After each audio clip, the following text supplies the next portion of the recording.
دھماکہ کیا ہے اس کے اثرات زیادہ نہیں ہوئے. لیکن اگر ہلری کلنٹن ہار جاتی ہے تو اس کی صرف اور صرف وجہ جو ہے وہ جیمز کومی کا یہ خط ہوگا. اب آپ نے پوچھا ہے کہ جیمز کومی کو یہ ضرورت کیوں پیش آئی، تو اس بارے میں جب جولائی 2016 میں 4 ماہ پہلے جیمز کومی 1 سال سے زیادہ ہلری کلنٹنز کی ان ای میلز کی تحقیقات کر رہا تھا جو اس کے پرائیویٹ سرور پہ ملی تھیں، اور کوئی بھی اور آئین اور قانون کے مطابق یہ جتنے بھی بڑے عہدیدار ہیں اور یا چھوٹے بھی، انہیں اس بات کی اجازت نہیں کہ وہ سرکاری کاغذات کو اور اہم سرکاری دستاویزات کو اپنی پرائیویٹ پراپرٹی کی طرح استعمال کریں. تو ہلری کلنٹن نے اپنی پرائیویٹ ای میل سرور کے اوپر more than 30,000 ای میلز جو تھیں وہ رکھی ہوئی تھی، اور اس کا پتہ چل گیا. ریپبلکنز نے ایک بہت بڑا ہنگامہ کھڑا کر دیا. ہاؤس میں بھی ان کی میجارٹی ہے بائی 60 سیٹس، اور سینٹ میں بھی بائی 6 سیٹس ان کی میجارٹی ہے. تو دونوں ہاؤس اور سینٹ، کانگریس کے دونوں بڑے ادارے جو ہیں وہ ان کے قبضے میں ہیں، اور وہ صدر امریکہ کو بھی تنگ کر سکتے ہیں. اور پرانی ایک سیکٹری اسٹیٹ تو ایک معمولی بات ہے اتنے طاقتور اداروں کے سامنے. تو انہوں نے یہ مسئلہ جو تھا یہ پیش کیا، اور وہ اسے عدالت میں انہوں نے کہا یہ کرائم ہے and it has a criminal intent، اور ہلری کلنٹن کو کورٹ میں لانا چاہیے. وہ اس کی کینڈیڈیسی کو ختم کرنا چاہتے تھے ریپبلکن، کیونکہ انہیں پتا تھا کہ ہلری کلنٹن از اے فارمیڈیبل کینڈیڈیٹ، اسے الیکشن میں شکست دینا مشکل ہے، لہٰذا they got her on that. تو جیمز کومی نے تقریباً 10-11 مہینے اس کے اوپر تحقیقات کی. جولائی 2016 میں اس نے کانگریس کو اپنی رپورٹ پیش کی، اور اس کے یہ الفاظ تھے کہ I could not find any criminal intent in her efforts to divert her emails to the private server, but as a Secretary of State she was extremely reckless and careless. تو وہ ریکلیس اور careless کے الفاظ اس نے Hillary Clinton کے لیے استعمال کیے. اس کے ساتھ ہی اس نے یہ بھی کہا کہ this investigation is ongoing and we are still looking into her emails, and if ever I come upon anything new which I should bring to the notice of the public, which I should inform the public, I will definitely go ahead and do that. تو اس نے یہ بات کر کے کہ میں لوگوں کو اگر ایسی بات میرے ہاتھ میں آ گئی تو میں ضرور اسے لوگوں کو انفارم کروں گا. تو اس نے اپنے لیے ایک ونڈو، ایک کھڑکی اس نے کھلی رکھ دی. Hillary Clinton had nothing really to do with this. It was Huma Abedin who shared it improperly with her husband at the time, and maybe she, lied to the FBI when she did that interview some months back. This is all speculative. This is all possible. We don't know where this is headed, but we also have to be clear that it might not end up again for the second time with any charges against Hillary Clinton or her staff. Or maybe this time this will lead to something. But Jake Gibson, one of our outstanding producers, just sent us information from a senior law enforcement official who said, look, they know about this pressure from the Clinton camp saying, why are you dropping this on us 11 days from an election? But they say once they found these new emails, they were damned if they do, damned if they didn't. If they come out now, the Democrats say you're trying to influence the election. If they hold this until November 9th and say, okay, let's not influence the election, let's wait, and then they find out there is classified information on November 9th or November 15th, and Hillary Clinton has been elected president, what do you think kind of criticism they'd face then? اب اس کا dilemma یہ تھا کہ اس نے Anthony winner جو x Congress مین تھا، ہما عبدین کا اسٹرینج ہسبینڈ تھا، اس کے وہ جنسی اسکینڈل کو اس کی وہ تحقیقات کر رہا تھا، اور اسے یہ اسٹیٹ ڈپارٹمنٹس کی ای میل جو ہما اور اینتھنی وینر کے درمیان ایکسچینج ہوئی تھی وہ اس کے ہاتھ لگ گئی. اب اس کے سامنے مسئلہ یہ تھا کہ اگر وہ ان کو دبا دیتا اور کل یا پرسوں 7 نومبر کو، 9 نومبر کو، 10 نومبر کو کوئی خطرناک ای میل سامنے آ جاتی تو اس وقت وہ لے کے آتا تو پھر ریپبلکن کہتے کہ یہ تو تم پہلے کیوں نہیں لے کے آئے، تم نے اسے کیوں روکا الیکشن کے لیے. تو وہ کہتے ہیں کہ damn if you don't, damn if you do, damn if you don't. اگر وہ کرتا تو تب بھی وہ پھنستا تھا، نہ کرتا تب بھی وہ پھنستا تھا. تو اس نے کر کے اپنی جان چھڑا لی کہ جو ہوگا دیکھا جائے. لیکن عتیق صاحب آپ نہیں سمجھتے ہیں کہ یہاں ادارے جو ہیں بہت اپنی ذمہ داریوں سے اپنے حدود و قیود میں رہ کے کام کرتے ہیں. ایف بی آئی جو ہے یہ جسٹس ڈپارٹمنٹ کے انڈر میں ہے. جبکہ جسٹس ڈپارٹمنٹ یہ اس کی وہ انہوں نے اجازت نہیں دی. اس کے باوجود ایک ایف بی آئی کا ڈائریکٹر جو ہے وہ اس کیس کو اٹھاتا ہے اور اٹارنی جنرل بھی اس پر خاموشی اختیار کرتا ہے. یہ وہ سوال ہے جو کہ امریکی میڈیا میں آج کل ڈسکس ہو رہا ہے، اور ریپبلکن پارٹی کا ایک الگ موقف ہے اس کے بارے میں، اور ڈیموکریٹک پارٹی کا ایک الگ موقف ہے. اب آپ نے کہا کہ اسے ڈی او جے یعنی ڈپارٹمنٹ آف جسٹس کے لوگوں نے کہا کہ تم you should not go head اور اسے ڈسکلوز نہ کرو، یہ بات ٹھیک ہے. لیکن جسٹس ڈپارٹمنٹ کی جو ڈائریکٹر ہیں لوریٹا لنچ، انہوں نے کوئی آفیشیل لیٹر لکھ کے اسے منع نہیں کیا جیمز کومی کو. انہوں نے کوئی آفیشیل لیٹر نہیں لکھا کہ تم اسے ڈسکلوز نہ کرو، انہوں نے صرف اسے مشورے دیے. ڈائریکٹر ایف بی آئی ایک بہت بڑا عہدہ ہے، بہت پاورفل عہدہ ہے، تو اسے کوئی آفیشیل لیٹر لکھ کے منع نہیں کیا گیا. اسے صرف اس کے دوستوں نے ایف بی آئی میں اور ڈی او جے میں انہوں نے اسے مشورے دیے کہ آپ اسے ڈسکلوز نہ کریں، it is too close to the election, اور یہ انتخابات پر بڑے دور رس اثرات مرتب کرے گا. لیکن اس نے یہ بات نہ مانی اور اس نے یہ لیٹر جو تھا وہ ڈسکلوز کر دیا. عتیق صاحب، فرض کر لیں کہ کچھ معلومات انتہائی اہم معلومات ہیں اور ایف بی آئی، آخر ایف بی آئی کو کیا یہ فکر لاحق ہو رہی ہے کہ وہ پبلک میں ڈسکس ہوا یا نہیں ہوا؟ اس سے ملتا جلتا اسی کے ضمن میں میں یہ بھی آپ سے پوچھوں گا کہ یہ جو فریڈم آف ایکسپریس ہے، آزادی اظہار رائے اور نیشنل سیکورٹی جیسے قومی سلامتی، ان کے حدود کہاں سے شروع ہوتے ہیں اور کہاں پہ ختم ہوتے ہیں؟ اور ابھی اسی ضمن میں ہمارے ملک پاکستان میں بھی اسی طرح کا ایک واقعہ ہوا جس میں ڈان کے ایک صحافی نے اس طرح کی کوئی خبر شائع کر دی. تو یہ بھی ذرا اس کی بھی وضاحت کیجئے کہ خبر کا معتبر ہونا یا حوالہ نہ دینا اس کی کیا اہمیت ہے، اور کسی حوالے سے دینا اس کی کیا اہمیت ہے، کہاں پہ یہ ذمہ داریاں، یہ کس طرح آپ اس کو دیکھیں گے؟ اس میں پہلی بات آپ نے کی ہے کہ ایف بی آئی کا اس میں رول کیا ہے، اور یہ قومی سلامتی اور آزادی اظہار، freedom of expression, freedom of speech, freedom of speech particularly, ان میں لائن ہم کہاں ڈرا کر سکتے ہیں. تو طاہر خان صاحب، یہ وہ مسئلہ ہے کہ جس پر امریکہ میں گزشتہ 200 سال سے بحث ہو رہی ہے کہ آزادی اظہار کہاں ختم ہوتی ہے اور قومی سلامتی کہاں شروع ہوتی ہے، اور اس پر ابھی تک کوئی فیصلہ نہیں ہو سکا. اگر کوئی فیصلہ ہو سکتا تو یہ مسئلہ جو اس وقت ہم ڈسکس کر رہے ہیں، یہ ہما عبدین کی جو ای میلز جو لیک ہوئی ہیں، اس میں بھی آزادی اظہار اور قومی سلامتی کے مسائل آپس میں گڑبڑ ہو رہے ہیں. اب اگر آپ کو یاد ہو تو 1983-84 میں صدر رونلڈ ریگن کے دور میں ایران کانٹرا افیئر کا کیس ہے وہ سامنے آیا تھا. اگر میں اسے بیان کرنا شروع کر دوں تو اس میں 10-15 منٹ لگ جائیں گے. وہ بھی آزادی اظہار اور قومی سلامتی کا تھا. کرنل آلیور نارتھ اور ایڈمرل جان پوائنٹیکسٹر، انہوں نے بہت زیادہ اوور پرائس پیسوں پہ اسلحہ ایران کو بیچا، اور ایران کے بارے میں صدر ریگن اس وقت کہہ رہے تھے کہ یہ ایکسس آف ایول ہے. ایکسس آف ایول میں ایک نارتھ کوریا ہے، ایک ایران ہے، اور ایک اس نے روس کو شامل کیا ہوا تھا. تو صدر ریگن کی پوری انتخابی مہم ایکسس آف ایول پہ چلی تھی، ان کی پوری صدارت ایکسس آف ایول پہ چلی تھی.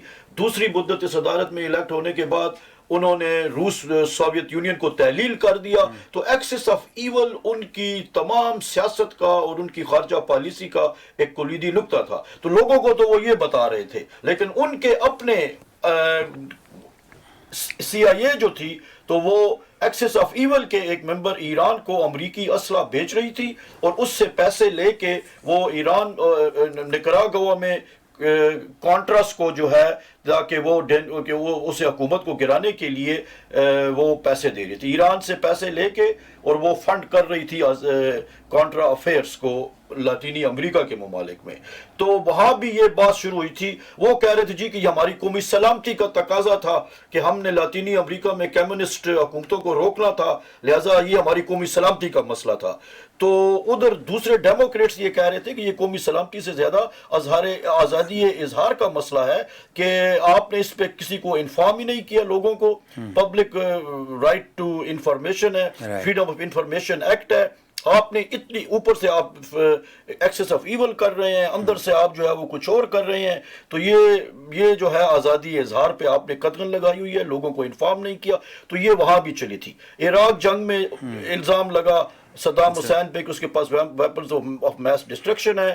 ایمبیسڈر جو ولسن کی بیوی تھی ویلری پلیم, وہ سی آئی اے کی آپریٹو تھی, اور امریکی آئین یہ کہتا ہے کہ اگر کوئی خفیہ سی آئی اے کی آپریٹو ہوگا یا ہوگی تو اس کا نام ڈسکلوز کرنا جو ہے وہ جرم ہے, اٹس اے کرائم, اور اس کے نام کو ڈسکلوز کرنے والے کو جیل بھیجا جائے گا. لیکن باب نویک ایک جرنلسٹ تھا, اس نے ویلری پلیم کا نام جو ہے وہ اپنے ایک آرٹیکل میں لکھا. ایک دھماکہ ہو گیا کہ امریکی آئین جو ہے وہ پامال ہوا ہے.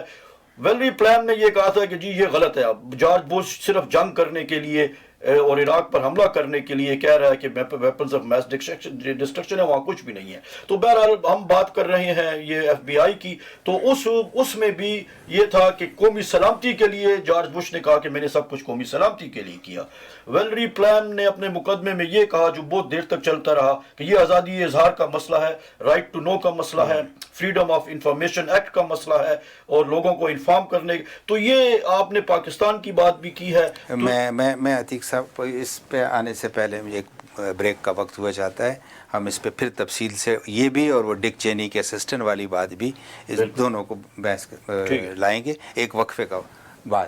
حاضرین ایک چھوٹے سے بریک کا وقت ہوا چاہتا ہے, بریک کے بعد دوبارہ سلسلہ یہیں سے شروع کریں گے, ہمارے ساتھ رہیے.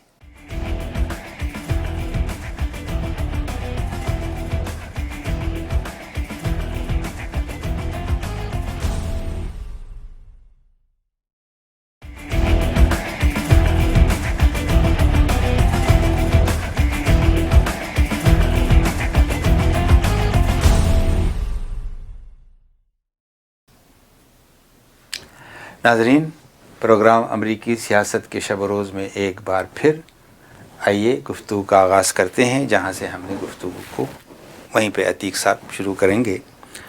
ہم بات کر رہے تھے ہم پاکستان کے ڈان کے صحافی کے خبر کے حوالے سے اور جیمز کومی کے یہ لنک ہم جا رہے تھے کہ قومی سلامتی اور اظہار رائے کی آزادی کے حدود و قیود کیا ہیں.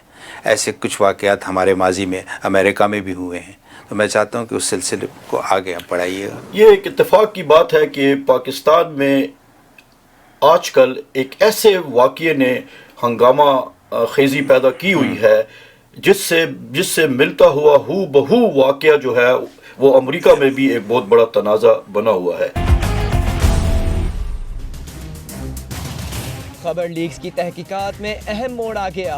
وزیر اعظم آفس کے اعلامیہ میں واضح کیا گیا کہ اب تک کے شواہد کے مطابق وزیر اطلاعات پرویز رشید کی کوتاہی کے شواہد سامنے آئے ہیں, اس لیے شفاف تحقیقات کے لیے پرویز رشید کو ان کے عہدے سے ہٹا دیا گیا ہے. اعلامیہ کے مطابق تحقیقات کے لیے آئی ایس آئی, ایم آئی اور آئی بی کے سینئر حکام پر مشتمل انکوائری کمیٹی تشکیل دی جا رہی ہے. یہ کمیٹی قومی اہمیت کے معاملے کی تحقیقات میں اس کے ذمہ داروں کا تعین کرے گی جنہیں قانون کے مطابق سزا بھگتنا ہوگی. ترجمان وزیر اعظم مصدق ملک نے ڈان نیوز سے گفتگو کرتے ہوئے پرویز رشید کو وزارت سے ہٹانے کی تصدیق کی.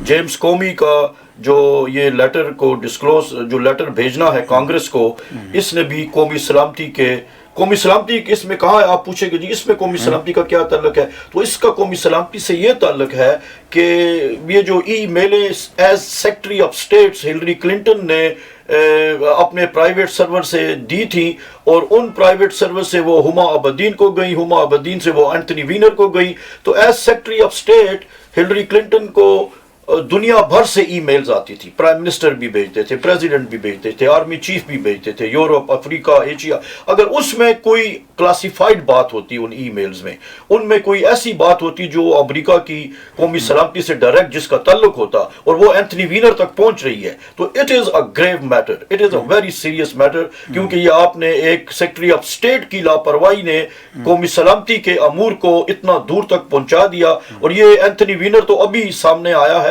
پتہ نہیں یہ ریپبلکنز یہ کہہ رہے ہیں کہ پتہ نہیں یہ ای میلیں کہاں پڑی ہوئی ہیں ہلری کلنٹن کے پرائیویٹ ای میل سرور سے نکل کے. تو اسی طرح کا واقعہ جس طرح آپ نے بتایا وہ پاکستان میں اسلام آباد میں پرائم منسٹر ہاؤس میں ہوا. اس میں قومی سلامتی کے امور کے اوپر ایک میٹنگ ہو رہی تھی جس میں ISI کے ڈائریکٹر لیفٹیننٹ جنرل رضوان اختر بھی موجود تھے، لیفٹیننٹ جنرل ناصر جنجوعہ بھی موجود تھے، شہباز شریف بھی موجود تھے، سعد رفیق بھی، اور یہ پرائم منسٹر کی کیبنٹ بھی تھی. اس میں قومی سلامتی کی امور پہ بات چیت ہو رہی تھی، اور اس میں یہ کہا گیا ہے کہ شہباز شریف نے یہ کہا کہ ISI کے چیف سے کہ اگر آپ نے جہادی گروپوں کو کنٹرول نہ کیا تو پاکستان دنیا میں تنہا ہو جائے گا، اور امریکہ بھی اس پہ ناراض ہے، برطانیہ بھی اس پہ ناراض ہے، پوری دنیا ہمیں برا کہہ رہی ہے، تو آپ برائے مہربانی. تو یہ وہ بات ہے جو کہ بھارتی اخبارات کرتے ہیں، بھارتی میڈیا کرتا ہے، امریکی میڈیا یہ بات کر رہا ہے. اب یہ ایک نہایت کلوز ڈور میٹنگ کی بات ہے جس میں پالیٹیشین آرمی کو بلیم کر رہے ہیں کہ آپ، اور آرمی انہوں نے جواب دیا کہ ہم ایسا کوئی کام نہیں کرتے. بہرحال یہ ایک وہ کرتے ہیں یا نہیں کرتے یہ ایک الگ بات ہے، لیکن یہ قومی سلامتی کے امور سے ڈائریکٹلی تعلق رکھنے والی ایک بات ہے. وہ بات اسی میٹنگ میں سے کسی سیاستدان نے جا کے سیرل المیڈا کو دے دی، ڈان کے جو کالم نگار ہیں انہیں دے دی، مشہور ہیں، اور وہ جو ہے انہوں نے اٹھا کے اس کی تصدیق کرنے کے لیے انہوں نے پرویز رشید جو اس وقت سیکرٹری اطلاعات تھے اسے فون کی کہ جی مجھے، یا شاید وہ سے ملنے کے لیے ان کے دفتر چلے گئے کہ مجھے یہ اطلاعات ملی ہیں، آپ اس کے بارے میں کچھ بتائیں. پرویز رشید نے کہا مجھے کچھ نہیں پتا. پرویز رشید کو بعد میں اس لیے فائر کر دیا گیا کہ جی انہیں پتا تھا کہ یہ سٹوری سیرل المیڈا کے پاس ہے، اور اس نے اسے روکا نہیں. اسے صرف جس طرح کہ چودھری نثار وزیر داخلہ نے کہا کہ وہ سٹوری نہ روکنے کی وجہ سے انہیں فائر کیا گیا. تو بہرحال سیرل المیڈا کا موقف یہ ہے کہ جی مجھے یہ کہانی ملی، مجھے یہ، اس نے اس کا سورس بھی نہیں بتایا، اور یہ آزادی اظہار کی وجہ سے یہ پبلک رائٹ ٹو نو، اور لوگوں تک اس قسم کی انفارمیشن پہنچنی چاہیے، یہ میں نے لوگوں تک پہنچا دی کیونکہ as a reporter, as a journalist یہ میری ذمہ داری ہے، یہ میرا فرض ہے. آرمی کا موقف یہ ہے کہ یہ قومی سلامتی کا مسئلہ ہے. بھارت اور امریکہ ہم پہ جو الزام لگاتے ہیں وہی ہمارے اپنے سیاستدان لگا رہے ہیں اور ہمارے اپنے اخبارات لکھ رہے ہیں.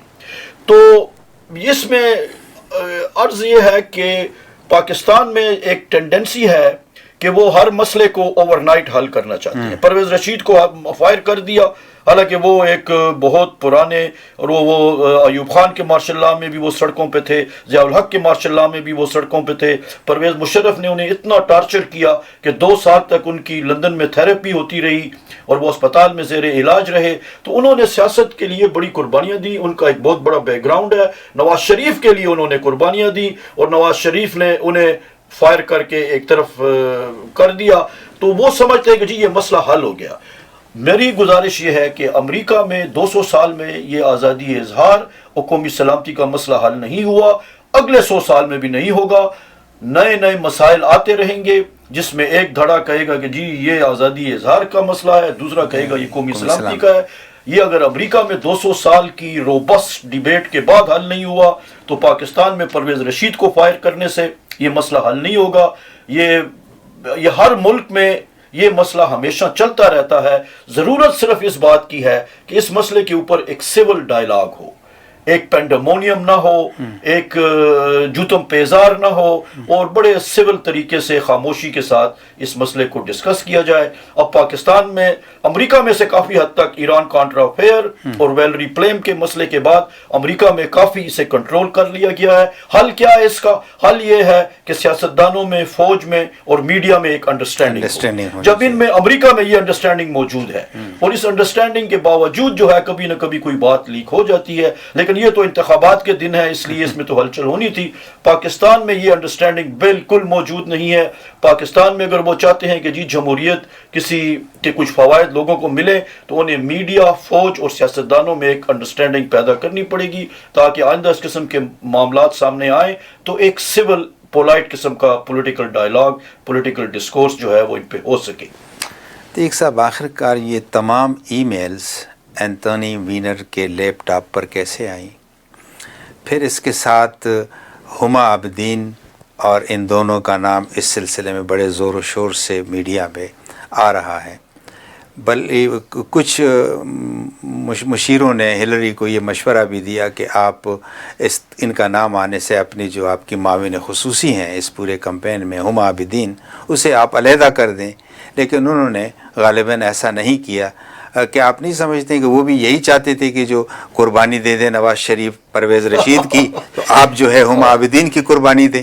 ہاں، کیا کہیں گے؟ بڑا صحیح پیرالل آپ نے ڈرا کیا، اور میں یہ کہہ رہا ہوں کہ دونوں ملکوں میں پاکستان اور امریکہ میں اس وقت جو معاملات جس طرف جا رہے ہیں اور سیاست کی جو فتنہ ترازیاں ہیں ان میں کافی مماثلت پائی جاتی ہے۔ اب وہ اینتھنی وینر کو کی لیپ ٹاپ پہ وہ اس طرح پہنچی کہ ہما اس کی سابقہ بیوی تھی اور وہ اپنے خاوند کے ساتھ ای میل تو ظاہر ہے وہ شیئر کرتی تھی، تو اس نے اسٹیوو اور ہما ہلری کلنٹن کے ساتھ 1992 سے لگی ہوئی ہے، اور اسے تمام ریپبلکن ڈیموکریٹ میڈیا والے یہ سب جانتے ہیں کہ وہ اس کی منہ بولی بیٹی ہے۔ ہما کو کہا جاتا ہے کہ she is the surrogate daughter of Hillary Clinton. Bill اور ہلری اسے چیلسی کی طرح ٹریٹ کرتے ہیں، وہ ان کی بیٹی ہے، اور وہ نہایت ہی کلوز کانفیڈنٹ ہے، کلوزسٹ ایڈ ہے ہلری کلنٹن کی، جو ایز سیکرٹری آف اسٹیٹ بھی اس کے ساتھ تھی، اس کے بعد اس کی انتخابی مہم میں بھی وہ اس کے ساتھ ہے، بالکل ایسے کہ جیسے پرویز رشید جو تھا وہ اس نے جیلیں بھی کاٹی نواز شریف کے لیے، اس کے بعد پھر وہ جدہ بھی گیا نواز شریف کے ساتھ، اس کے بعد وہ لندن میں بھی تھا، پھر جس جنرل مشرف کے دور میں جس جہاز میں نواز شریف اسلام آباد آیا اور اسے دھکے دے کے واپس بھیجا گیا، ان دھکے کھانے والوں میں پرویز رشید بھی موجود تھا، تو وہ ایوری سٹیپ آف دا وے اس کے ساتھ تھا، جس طرح کہ ہلری کلنٹن کا ہما عابدین کے ساتھ تھا۔ تو آپ نے صحیح فرمایا کہ اس سے پوچھا گیا، اسے یہ کہا گیا 29 اکتوبر کو یہ اسکینڈل سامنے آیا، اور 30 اکتوبر کو یہ سارا انتخابی نقشہ جو تھا یہ بدلتا ہوا نظر آ رہا تھا۔ یہ لگ رہا تھا کہ یہ الیکشن جو ہے it is started going in the way of Donald Trump۔ کیوں کہ if people are talking about Donald Trump then Donald Trump is on the defensive، اسے اپنا ڈیفینس کرنا پڑے گا، باتیں اس کے بارے میں ہو رہی تھی، عورتوں کے سکینڈلز تھے، ٹیکس کے پرابلم تھے، اور وہ اپنے آپ کو ڈیفینڈ کر رہا تھا۔ جیمز کومی کے اس لیٹر کے بعد this entire election became a talk about Hillary Clinton۔ Everybody started talking about these emails۔ جو سوال آپ پوچھ رہے ہیں یہ ہر ایک یہ پوچھ رہا تھا کہ یہ کیسے ہوا، وینر کے لیپ ٹاپ پہ کیسے پہنچی، ہما کو کیوں ملی، کومی کو یہ کرنا چاہیے تھا یا نہیں کرنا چاہیے تھا، اس نے اپنی رولز کو تو وائلیٹ نہیں کیا۔ تو یہ ایک پورا اور بیٹل گراؤنڈ سٹیٹ سامنے آ گئی کہ اس میں اب یہ نقشہ بدل جائے گا۔ پہلے ہی 4-5 پوائنٹ کا فرق تھا اور وہ بات ٹھیک تھی، وہ اچانک کم ہونا شروع ہو گیا، ریس مزید ٹائٹ ہونی شروع ہو گئی کہ وہ 5 کا فرق 2 پوائنٹس پہ فلوریڈا میں 1 پوائنٹ پہ آ گیا۔ تو یہ جب ساری باتیں اتنے بڑے سانحے کو اور اتنے بڑے ہنگامے کو دیکھ کے ہلری کلنٹن کے جو جان پوڈیسٹا جو اس کا ڈائریکٹر آف کیمپین ہے، اور دوسرا اس کا جو کیمپین چیئرمین ہے رابی مک، انہوں نے اسے کہا اخباری اطلاعات کے مطابق کہ اب جب کشتی ڈوبنے لگتی ہے تو بوجھ اتارا کرتے ہیں، تو اب اسے ہما عابدین کو فارغ کر دو تاکہ یہ مسئلہ ختم ہو جائے، ورنہ تم سے وائٹ ہاؤس چلا گیا ہے، تم سے وائٹ ہاؤس جا رہا ہے، تم یہ الیکشن نہیں جیت سکتی ہو، اسے فارغ کر دو۔ تو اس اگلے دن یہ بات نکل گئی باہر، لیک ہو گئی۔ اگلے دن وہ فلوریڈا میں ایک انتخابی ریلی سے خطاب کر رہی تھی، تو وہاں پہ ایک رپورٹر، تو چھوٹے چھوٹے دیہاتوں میں جب پریزیڈنشل کینڈیڈیٹ جاتے ہیں تو وہ ان سے ایک سوال پوچھ لیتے ہیں، تو وہاں رپورٹر نے اس سے پوچھ لیا کہ are you going to fire Huma? تو ہلری کلنٹن کا جواب تھا کہ I will defend her at all cost, اب میں اسے ہر قیمت اس کا دفاع کروں گی۔ اب دیکھیں تو یہ بہت بڑی بات ہے، یہ کریکٹر کی بات ہے۔ وہ ایک امریکہ کی پہلی خاتون صدر بننے جا رہی ہے، اس کی سیاسی زندگی کا 30 سالہ جو جد و جہد ہے وہ صرف ایک کوسچن کے اوپر آ گئی ہے کہ ہما عابدین اس کے ساتھ رہے یا نہ رہے۔ اس نے کہا to hell with presidency, you know, I will stick with my aid۔ اور اس نے اپنی، یہ کریکٹر کی بات ہے، اس سے کریکٹر کا سٹرینتھ پتہ لگتا ہے۔ اگلے دن نیو یارک ٹائمز میں اس پہ تبصرہ کیا کہ Clintons always stick to their loyal servants, loyal aides, just like their family. You can trust Clintons with this kind of loyalty۔ تو یہ اب اور نواز شریف نے اپنی وزارت عظمیٰ بچانے کے لیے بڑی آسانی سے پرویز رشید کو قربان کر دیا. وزارت عظمیٰ وہاں زیادہ اہمیت رکھتی تھی, تعلق اور دوستی کا کوئی اہمیت نہیں تھی, جبکہ امریکہ میں ایک ہلری کلنٹن نے ثابت کیا کہ کریکٹر جو ہے, کریکٹر از ڈیسٹینی, یعنی وہ اب اگر وہ الیکشن جیتتی ہے تو وہ اپنا کریکٹر کو بھی بچا گئی ہے اور ہما عابدین کو بھی بچا گئی ہے. مجھے اس موقع پہ کوثر نیازی صاحب کا ایک شعر یاد آ رہا ہے کہ یہ کس دیار میں ہم لوگ آ گئے, نہ دشمنی کا طریقہ نہ دوستی کا خیر. کیا خوب ایک بریک کا وقت ہوا چاہتا ہے. حاضرین, ایک چھوٹے سے وقفے کے بعد دوبارہ حاضر ہوں گے. سلسلہ وہیں سے شروع ہوگا جہاں پہ ختم ہوا. ہمارے ساتھ رہیے.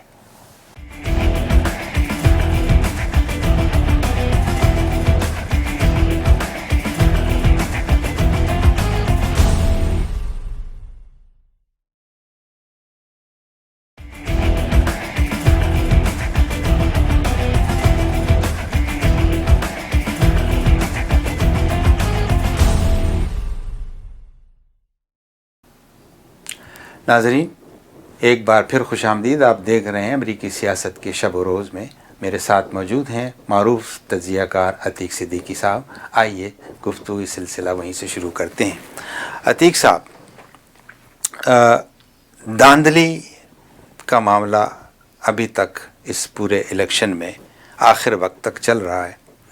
فرض کریں کہ ڈونلڈ ٹرمپس یہ ہار جاتے ہیں اس الیکشن میں, اور وہ اس نتائج کو تسلیم نہیں کرتے ہیں کیونکہ وہ مستقل یہ کہہ رہا ہے کہ داندلی کے تمام انتظامات ہو چکے ہیں.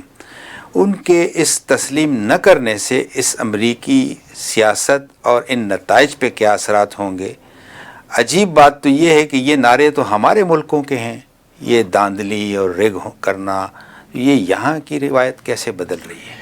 یہ ایک بالکل ایک بوگس قسم کا اور انسبسٹینشیٹڈ قسم کا الزام ہے کہ یہاں ریگنگ ہوتی ہے, اور یہاں باقاعدہ ایسے ادارے ہیں جو ہر الیکشن میں ہر ووٹ کو جو ہے اسے انالائز کرتے ہیں. ہر ووٹ کو تو نہیں, ہر شکایت کو انالائز کرتے ہیں. ہر الیکشن کے بعد شکایات آتی ہیں یہاں پہ, وہ کمپلینٹ بیورو جو ہے, اور وہ ان شکایات کو ان میں سے ہر ایک کو وہ نپٹاتے ہیں اور اس پہ باقاعدہ اپنا ڈیسیجن دیتے ہیں.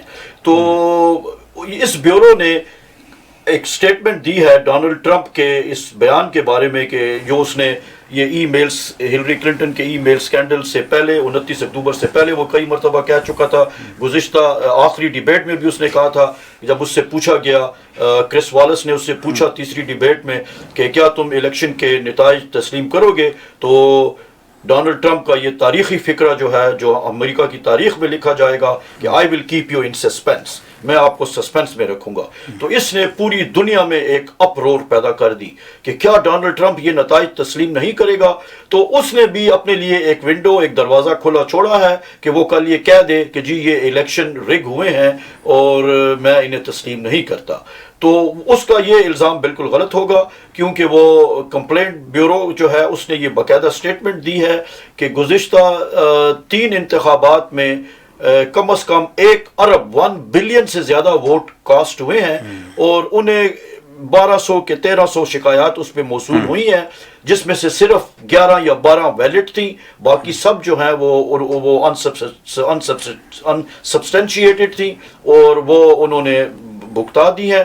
امریکی الیکشن میں اس قسم کی داندلی کا ہونا جو ہے وہ ایک نہایت ہی ایک بوگس قسم کا الزام ہے, اس کا کوئی امکان ہی نہیں.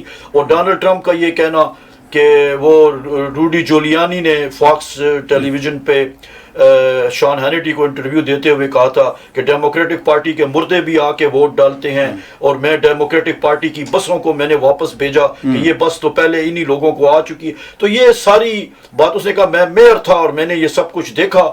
تو پھر وہ مطلب ہے شان ہینیٹی نے تو اس کی بات کو تسلیم کر لیا, لیکن اگلے دن پھر میڈیا نے کہا کہ سامنے آؤ, اب بتاؤ کہ یہ کب ہوا تھا اور یہ سارے ثبوت سامنے لاؤ. آپ نے روکا کیوں نہیں؟ تو پھر روڈی جولیانی جو صاحب جو تھے وہ اس بحث کے بعد نظر نہیں آئے. یہ امریکہ میں ممکن نہیں ہے, یہاں پہ بڑا سائنٹیفک نظام ہے اور اس کے تحت الیکشن ریگ نہیں ہو سکتا. اصل سوال یہ ہے کہ اگر ڈونلڈ ٹرمپ نے نہ مانا تو پھر کیا ہوگا. اس سوال کے اوپر ڈیبیٹ امریکن میڈیا میں ہو رہی ہے. بعض دانشور کہتے ہیں کہ یہ بات خانہ جنگی کی طرف بھی جا سکتی ہے، اور ریپبلکن پارٹی میں جو ٹی پارٹی ہے، جو ایونجیلیکلز ہیں، جو انتہا پسند ہیں، جو یہ کہہ رہے ہیں وی وانٹ اور کنٹری بیک، وہ سڑکوں پر ہی اگر رہ گئے اور انہوں نے اسے ایک نئی تحریک بنا دیا، جس طرح کہ برتھر موومنٹ کو president Obama was a canyon Muslim and he did not have a birth certificate of United States, جس طرح وہ 4 سال ڈونلڈ ٹرمپ کی قیادت میں یہ موومنٹ چلاتے رہے. اب صورتحال یہ ہے کہ فرینک برونی نیو یارک ٹائمز کا بڑا اچھا کالم نگار ہے، اس نے اس مسئلے کو جو آپ نے سوال کیا ہے اس نے اسے ہینڈل کیا ہے، اور اس نے کہا ہے کہ اس میں میڈیا کا کردار بڑا کلیدی ہے. اگر میڈیا، اگر ڈونلڈ ٹرمپ انتخابات کے رزلٹ کو نہیں مانتا اور میڈیا اسے اسی طرح اہمیت دیتا رہتا ہے جس طرح کہ اب اسے مل رہی ہے، جو بات وہ کرتا ہے وہ فوراً 5 منٹ کے اندر میڈیا پہ آ جاتی ہے اور دھماکہ ہو جاتا ہے، تو اس نے کہا کہ میڈیا کو آہستہ آہستہ ڈونلڈ ٹرمپ سے ڈسٹنس بڑھانا پڑے گا. اس سے ڈونلڈ ٹرمپ کو آہستہ آہستہ اس کی ہر بات کو اتنی اہمیت نہیں دینی پڑے گی، ورنہ اگر میڈیا اس سے یہ اہمیت دیتا رہا تو ڈونلڈ ٹرمپ امریکی قوم کے اعصاب پہ سوار رہے گا، ہلری کلنٹن کو صدارت نہیں کرنے دے گا، اور یہ قوم ایک نئے بحران کا شکار ہو جائے گی. ویسے میڈیا نے تو اب ٹرمپس کو کافی اہمیت دینی شروع کر دی. وہ جو پورا ان کا اعتراض تھا کہ میڈیا میرے خلاف ہے، اب وہی میڈیا اب ہیلری کے پیچھے ای میل کے ذریعے لگا ہوا ہے تو اپنی جگہ. اب عتیق صاحب میں آپ سے کچھ ایسے سوالات جاننا چاہتا ہوں ہمارے ناظرین کے لیے کہ ہمارے اس الیکشن میں عموماً کچھ ٹرمینالوجیز، کچھ ٹرمز یوز ہوتے ہیں جس کو تھوڑا سا ہمیں ذرا اگر تھوڑا سا آپ اس کی وضاحت کر دیں. مثلاً یہاں پہ یہ کہا جاتا ہے کہ ڈاؤن بیلٹ کینڈیڈیٹس یا بیٹل گراؤنڈ اسٹیٹس جو ہیں، کہ جن ریاستوں، جن اسٹیٹس پر پورا دار و مدار ہوتا ہے اس الیکشنز کا، تو اس کے بارے میں اگر آپ کو تھوڑا سا ہمارے ناظرین کو بتائیں کہ اس سے کیا مراد ہے. ساتھ ہی ساتھ یہ جو الیکٹرول کالج ووٹ ہیں اور پاپولرز ووٹ ہیں، ان میں کیا ہے اور اب تک کس کینڈیڈیٹ کو کتنے الیکٹرل ووٹ حاصل ہو چکے ہیں. ٹھیک ہے، یہ اس میں پہلے ڈاؤن بیلٹ اور شارٹ بیلٹ پہ بات کرتے ہیں. جی، ڈاؤن بیلٹ ووٹ کی ٹرمینالوجی ہے، یہ بڑی وسعت کے ساتھ، بڑی شدت کے ساتھ، بڑی کثرت کے ساتھ تمام نیوز چینلز کے اوپر، CNN، Fox, MSNBC، CBS، ABC پہ استعمال ہو رہی ہے. ان کے دانشور ڈاؤن بیلٹ کو اکثر استعمال کرتے رہتے ہیں. ڈاؤن بیلٹ کا مطلب یہ ہے کہ ٹاپ کے اوپر تو ہلری کلنٹن، یا جب آپ ووٹ ڈالنے جائیں گے 8 نومبر کو، تو ٹاپ آف دا بیلٹ جو ہے وہ ہلری کلنٹن یا ڈونلڈ ٹرمپ کا نام ہوگا. ڈاؤن بیلٹ میں سینیٹرز، ہاؤس کے کانگریس مین جو ہے، جو الیکشن لڑ رہے ہیں، اگر آپ کے علاقے میں کوئی ایسی سیٹ اپ فار گریب ہے، اور اس کے نیچے جو ہے وہ کاؤنسل مین جو ہے، آپ کے علاقے میں، آپ کے ٹاؤن میں جتنے بھی انتخابات ہو رہے ہیں ان سب کے کینڈیڈیٹس جو ہیں ان کے نام لکھے ہوں گے لسٹ میں.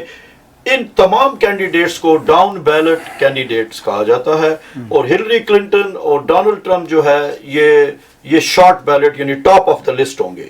انہیں اپ بیلٹ یا ٹاپ بیلٹ کینڈیڈیٹ ہیں. ڈاؤن ان کے نیچے لکھے ہوئے سارے نام جو ہیں وہ ڈاؤن بیلٹ کینڈیڈیٹ میں آتے ہیں. اس لیے تجزیہ کار جو ہیں وہ یہ کہتے ہیں کہ ڈیموکریٹس کو اب بیٹل گراؤنڈ سٹیٹس میں جو ہے وہ ڈاؤن بیلٹ کینڈیڈیٹس کی طرف توجہ دینی چاہیے، تاکہ ان کے کانگریس مین الیکٹ ہوں، تاکہ ان کے سینیٹر الیکٹ ہوں، تاکہ سینٹ میں جو صرف 6 سیٹ کی میجورٹی ہے اس وقت ریپبلکن کے پاس، ڈیموکریٹس کی یہ پوری کوشش ہے کہ ہلری بھی الیکٹ ہو جائے اور ساتھ ساتھ کم از کم وہ 7-8 سیٹیں سینٹ کی بھی جیت لیں. ہاؤس تو ان کے لیے امپاسبل ہے، کیونکہ ہاؤس میں پوری 30 سیٹس کا مارجن ہے، اور وہ 5-6 ہی لے کے اسے 22, 23, 24 تک ہی لے آئیں گے، لیکن وہ ہاؤس کو تو کیپچر نہیں کر سکتے ڈیموکریٹس ڈاؤن بیلٹ کینڈیڈیٹس کے ذریعے، لیکن سینٹ وہ لے سکتے ہیں. تو یہ ڈاؤن بیلٹس کینڈیڈیٹ جو ہیں یہ کافی اہمیت رکھتے ہیں امریکی انتخابات میں. اب اس کے بعد دوسری بات آپ نے پوچھی بیٹل گراؤنڈ سٹیٹس کی. تو بیٹل گراؤنڈ سٹیٹس میں یہ ہے کہ آلریڈی کچھ ریاستیں پوری طرح ریپبلکن پارٹی کی جھولی میں ہیں، کچھ ریاستیں پوری طرح ڈیموکریٹک پارٹی کی جھولی میں ہیں. الیکشن کے شروع ہونے سے پہلے یہ طے تھا کہ نیو یارک کہ جو ہے وہ یہ ڈیموکریٹ کی طرف جائے گی، کیلیفورنیا جو ہے وہ ڈیموکریٹس کی طرف جائے گی، ٹیکسس جو ہے وہ ریپبلکن کی طرف جائے گی. یہ ساری بڑی بڑی ریاستیں ہیں. کیلیفورنیا اتنی بڑی ہے کہ وہاں 52-53 الیکٹرل کالج کی سیٹیں ہیں، نیو یارک میں 22-23 ہیں اب، اور ٹیکسس میں بھی اسی طرح 25-26 ہیں. تو یہ الیکٹرل کالج بہت بڑی سیٹیں ہیں جو ریپبلکن اور democratic party they walk into the election with these electoral college seats under their belt کہ بھئی یہ تو ہیں ہی. اس مرتبہ کسی حد تک ٹیکسس بھی ان پلے ہے، لیکن وہاں پہ ریپبلکن پارٹی بڑا پیسہ لگا رہی ہے، اسے ریپبلکن پارٹی سے چھیننا جو ہے وہ مشکل ہوگا. تو کچھ ریاستیں تو آلریڈی ڈیسائیڈڈ ہوتی ہیں. تو اب اس کے علاوہ جو رہ جاتی ہیں چھوٹی چھوٹی ریاستیں، تو انہیں تو بیٹل گراؤنڈ نہیں کہا جاتا، لیکن ان کے علاوہ کچھ ایسی ریاستیں جن میں الیکٹرل کالج کی سیٹیں زیادہ ہوتی ہیں انہیں بیٹل گراؤنڈ کہا جاتا ہے، جو ٹاس اپ ہوتی ہیں، جو کسی بھی طرف جا سکتی ہیں. یہ MSNBC کے بہت معروف جرنلسٹ تھے ٹم رسٹ، تو انہوں نے وہ ہر الیکشن میں جب تجزیہ کرتے تھے تو یہ کہتے تھے، بیٹل گراؤنڈ سٹیٹ کی جب بات آتی تھی تو وہ کہتے تھے فلوریڈا فلوریڈا فلوریڈا.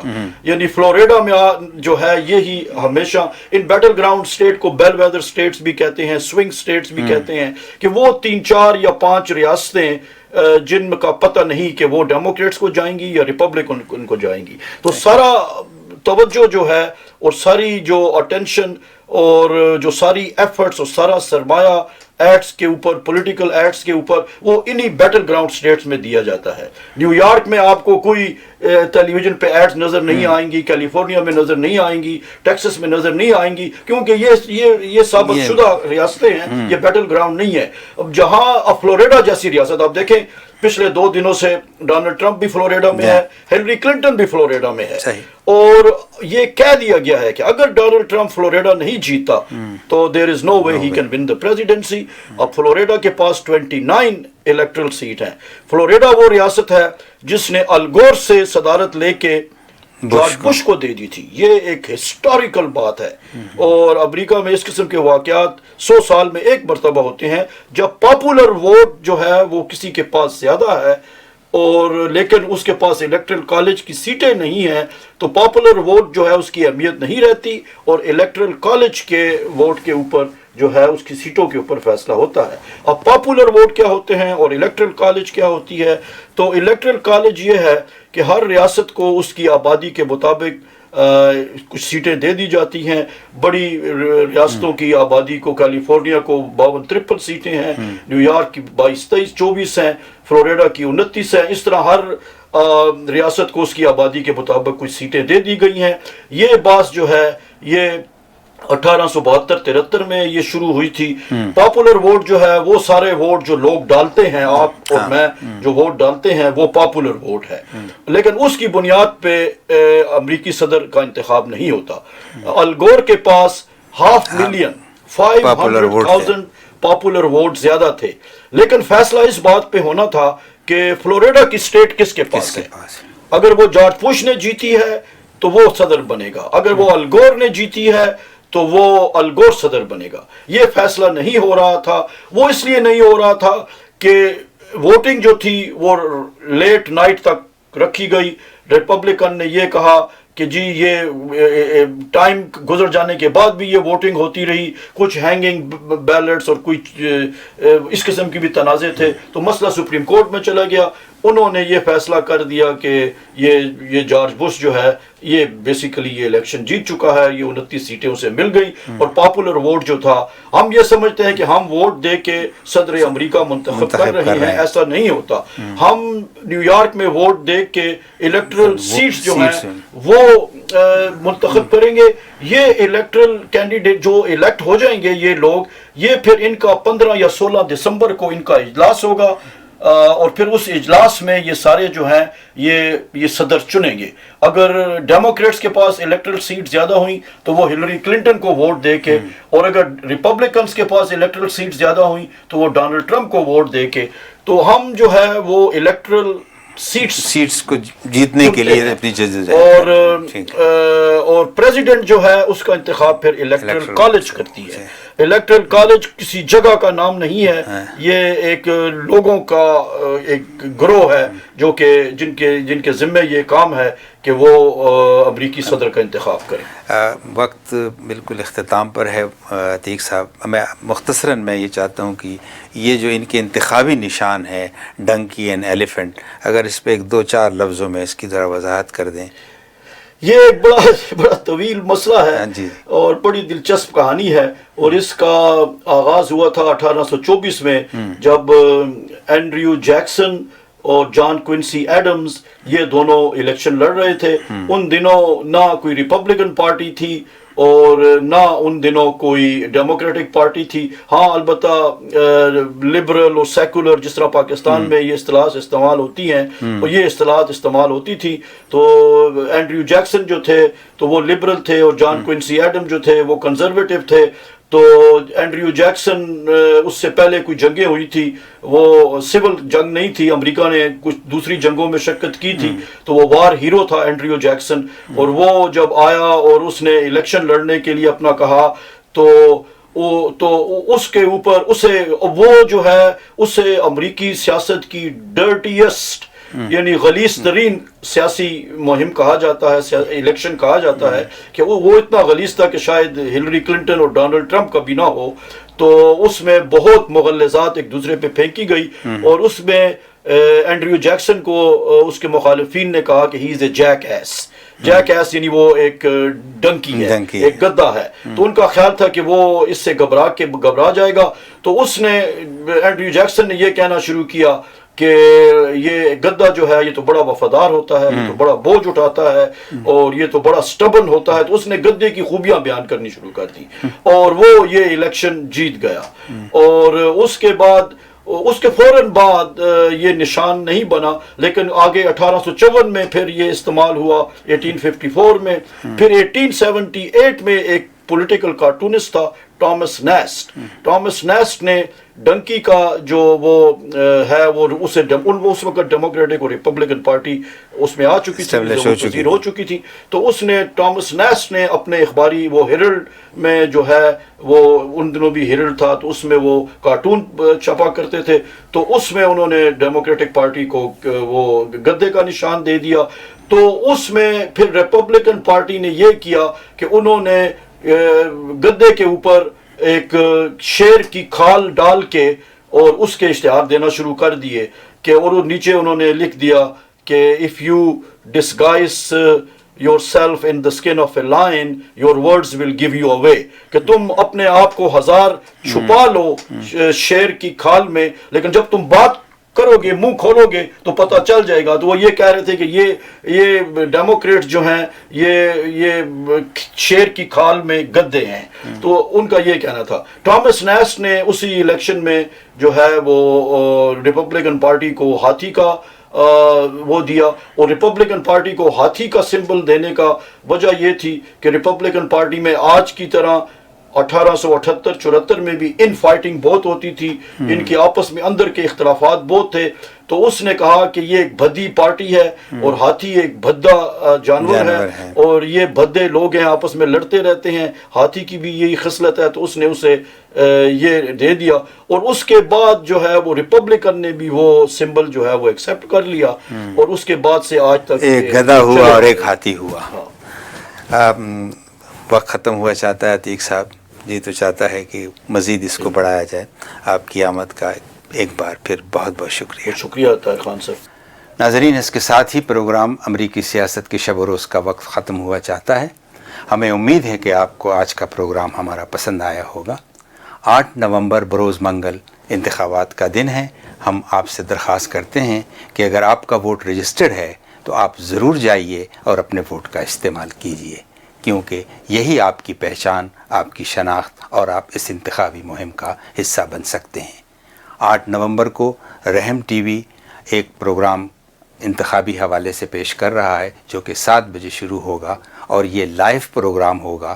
یہ پورے امریکہ کے پورے اس انتخابی سرگرمیوں کو کور کرنے کی پوری کوشش کرے گا۔ اس میں ہم آپ کالز کے ذریعے بھی آپ اس پروگرام کا حصہ بن سکتے ہیں۔ تو ضرور دیکھیے 8 نومبر کو 7 بجے رحم ٹی وی پر ہم آپ کے سامنے لائیو پروگرام پیش کریں گے امریکی سیاست کے شب و روز کے حوالے سے۔ ناظرین، اس کے ساتھ ہی منگل تک کے لیے اجازت دیجیے، ایک خصوصی پروگرام کے ساتھ پھر حاضر ہوں گے۔ اللہ ہم سب پر اپنا کرم فرمائے۔ اللہ حافظ۔